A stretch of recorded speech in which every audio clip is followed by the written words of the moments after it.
1300 hours Pakistan Standard Time. Assalamu alaikum. This is Radio Pakistan. The news read by Friha Hassan. First, the headlines. Indian Supreme Court has termed government's restrictive orders in occupied Kashmir as abuse of power and unjustifiable. The National Assembly passed the Zainab Alert Response and Recovery Bill 2019 today against child abuse. UN General Assembly has approved a complete budget for its military observer mission in India and Pakistan despite Indian opposition. Delhi-based newspaper The Indian Express says Modi regime's controversial actions are aimed at furthering its RSS agenda of suppressing opposition through violence. And now the news in detail.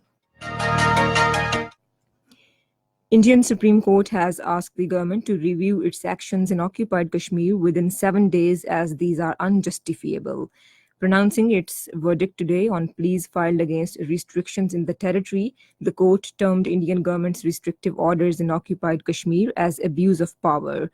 The court ordered for immediate restoration of internet for essential services like health and education and said that right to internet access is a fundamental right under the constitution and its suspension is unconstitutional. Meanwhile, in occupied Kashmir, as Indian military lockdown entered 159th consecutive day today, India is trying to mislead the world about the ground situation by arranging a controlled 2-day tour of Delhi-based foreign envoys. Political parties, residents, and leaders of occupied Kashmir have termed the tour meaningless and orchestrated. Prime Minister Imran Khan will inaugurate newly constructed dry port in Azakhel area of Nowshera today. According to official sources, dry port that has been completed at a cost of 510 million rupees will boost trade and economic activities in Khyber Pakhtunkhwa and entire region. Special Assistant on Information and Broadcasting Dr. Firdaus Ashikawan says Prime Minister Imran Khan is hope of youth and making them skilled is his mission. In a tweet today, she said Hunarmand Pakistan program of 30 billion rupees will prove to be a milestone in development of youth and to make them talented as well. She said 75 smart classrooms and 5 centers of excellence with the cooperation of friendly countries will also be established to ensure access to professional training. The National Assembly was informed today a national action plan has been prepared against child abuse and molestation. Responding to a calling attention notice in the House today, Minister for Human Rights Shiri Mazari said action plan will be launched before end of this month. She said a registry of convicted sexual offenders is also being prepared with the cooperation of FIA. The movers of the calling attention notice demanded strict action against those involved in heinous acts of child abuse. The Assembly also passed the Zainab Alert Response and Recovery Bill 2019. It was moved by Minister for Human Rights Shiri Mazari. Shiri Mazari said this is an important bill against the child abuse. She said the passage of bill is a historic day in our country.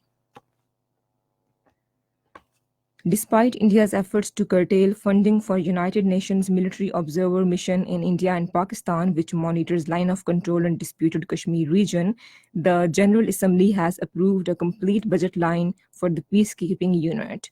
During the negotiations in the Assembly's Fifth Committee, which deals with economic and financial matters, the Pakistani delegation succeeded in thwarting India's concerted attempts to minimize budget for UN MOGIP. Delhi-based newspaper The Indian Express says countrywide protests against the controversial citizenship laws are a red alert to the destruction and compromise on democratic values by the government. In an article, the paper writes that despite government's brutal crackdown against demonstrations, youth have fearlessly challenged the Citizenship Amendment Act, National Register of Citizens, and National Population Register.